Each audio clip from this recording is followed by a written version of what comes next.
Night ಎಷ್ಟು ಗಂಟೆ time? 1:15. Night time 1:21. 1:21 rehearsal ನಡೀತಾ ಇದೆ ಕ್ಲಾಸಲ್ಲಿ. ಸಾಂಗ್ ಎಡಿಟಿಂಗ್ ನಡೀತಾ ಇದೆ ಜೊತೆಲಿ. ನೀಟಾಗಿ ಡಿಶ್ ನೀಟಾಗಿ ಹಾಕಿ ನಾನು ಎರಡು ಹಾಕಿ ಡಿಶ್ ನಮ್ಮ ಎಡಿಟ್ರು ಡಿಶ್ ಹಾಕಿ ಪಟ್ಪಡಂತ ಸೌಂಡ್ ಇಂಜಿನಿಯರ್. ಸಾಂಗ್ ಎಡಿಟಿಂಗ್ ನಡೀತಾ ಇದೆ, ಫೋಟೋದೆಲ್ಲ ಹಾಕೊಂಡು ಮಾಡ್ತಾ ಇದ್ದೀವಿ.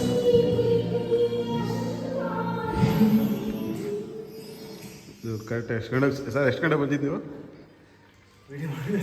ಹೇಳಿ ಎಷ್ಟು ಗಂಟೆ ಬಂದಿದ್ದಾಯ್ತು? ನಾಳೆ 5 ಗಂಟೆಗೆ ಇರ್ತೀವಿ ಸರ್. ಅಲ್ಲ, ಇವತ್ತು ಎಷ್ಟು ಗಂಟೆ ಬಂದಿದ್ದೀವಿ? ಇವತ್ತು 10 ಗಂಟೆ ಆಗಿತ್ತು. 10 ಗಂಟೆಯಿಂದ ನೈಟ್ ಇವಾಗ 1:21. 1:20. 122 ರುಬ್ತವ್ರೆ. ಇದು 120 ಥರ ಕಾಣಿಸ್ತಿಲ್ಲ, ಬರೀ 22 ಥರ ಕಾಣಿಸ್ತಿದೆ. ಬೆಳಗ್ಗೆ ಒಂದು ಮಧ್ಯಾಹ್ನ ಒಂದು ಗೊತ್ತಾಗ್ತಿಲ್ಲ. ಎಷ್ಟು ನೀರು ಹೋಗಿದೆ ಗೊತ್ತಿಲ್ಲ. ಕ್ಯಾನ್ ಖಾಲಿ ಆಗಿರಲ್ಲ. ಇಷ್ಟು ಕುಡ್ದಿರೋ ನೀರಷ್ಟು ಬೇರ್ಸಲ್ಸಿದ್ದೀವಿ.